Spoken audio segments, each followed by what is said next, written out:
Welcome to tomorrow's lessons today. This lesson focuses on a past paper walkthrough for first language English with particular attention to paper 1 question 4 as part of Cambridge IGCSE examination preparation.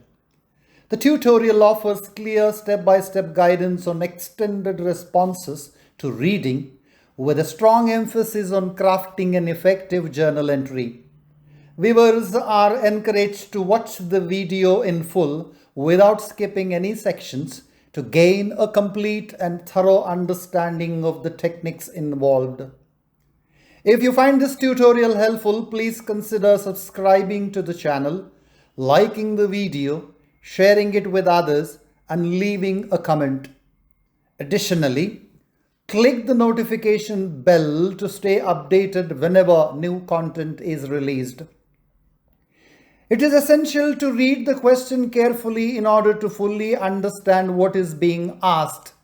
Breaking down the writing prompt will help you approach the task with greater clarity. First, consider the key elements of the task. What is your role? You are Sony from the text. What is the context?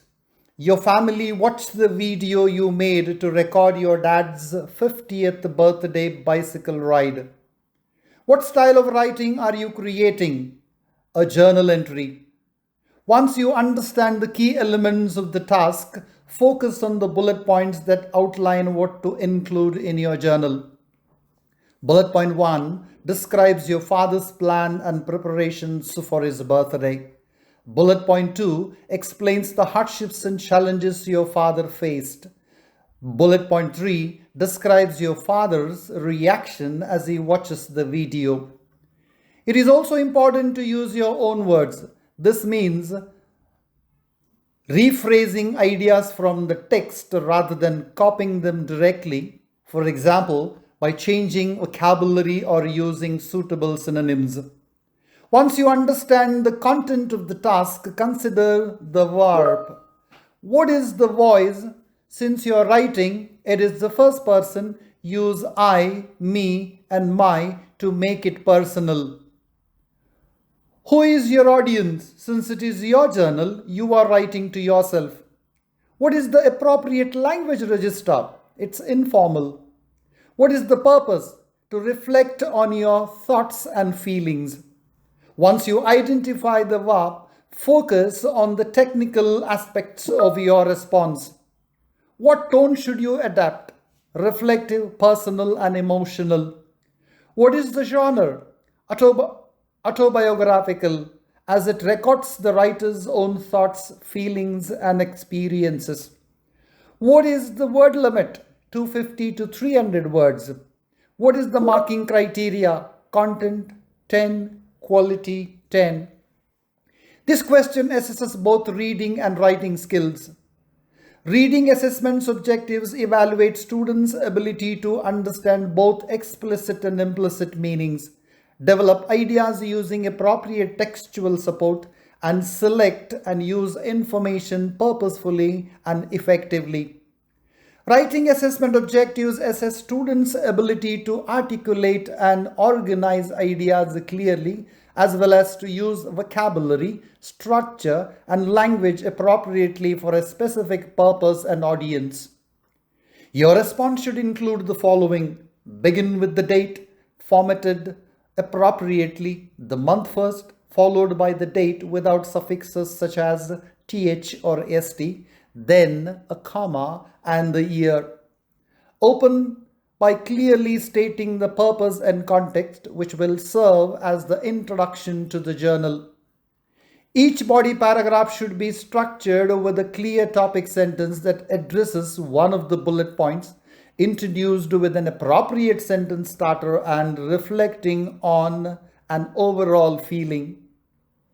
Each paragraph should include 5 well-developed ideas supported by relevant details from the text and connected with using appropriate transitions. Finally, restate the context, refer to the overall feelings mentioned in each bullet point, and include a lesson learnt. This will serve as the conclusion of your journal. Read the text carefully to identify the key ideas in the passage.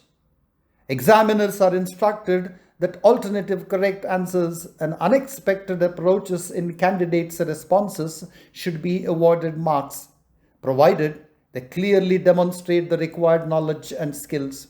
However, all content must be clearly related to the passage, derived from it, evaluated and developed in a relevant and meaningful way.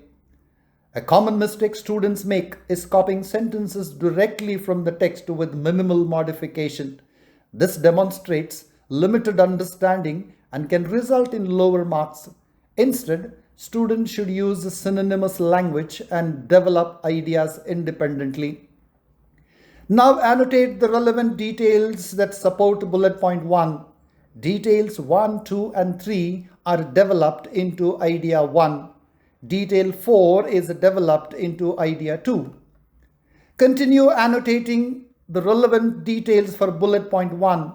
Details 1 and 2 are developed into idea 3. Continue rereading the text and annotating the relevant details. Details 1, 2 and 3 are developed into idea 4. Detail 4 is developed into idea 5. Your response to bullet point 1 should be structured as follows. A topic sentence that directly addresses bullet point 1, 5 developed details, presented logically and linked using appropriate transitions to ensure coherence and fluency. Now annotate the relevant details that support bullet point 2.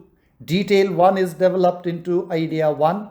Continue annotating the relevant details for bullet point 2. Details 1 and 2 are developed into idea 2. Continue rereading the text and annotating the relevant details.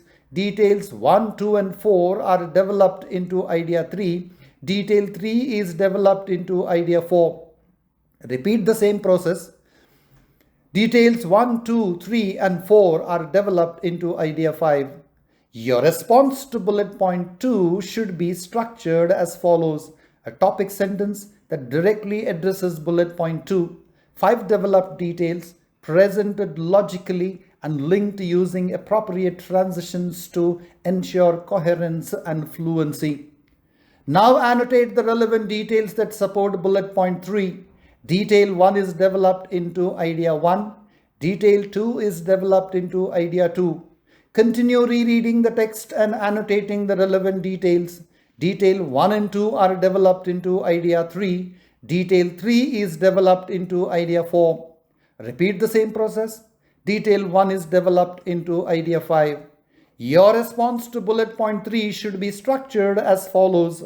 A topic sentence that directly addresses bullet point 3. 5 developed details, presented logically and linked using appropriate transitions to ensure coherence and fluency. And the final take on your journal must be presented in the following structure. Evaluators use the following table to award a mark out of 10 for reading based on the content. Evaluators also use the following table to award a mark out of 10 for writing based on the quality of writing. That's it for now. Thank you for learning tomorrow's lessons today. If you have not watched my previous videos on interview writing, article writing, argumentative letter, and newspaper report, please do so to gain a comprehensive understanding of IGCSE Cambridge writing styles. Also, don't forget to subscribe, like, share, and comment. Click the bell icon in the notified whenever a new video is released. Let's keep learning together.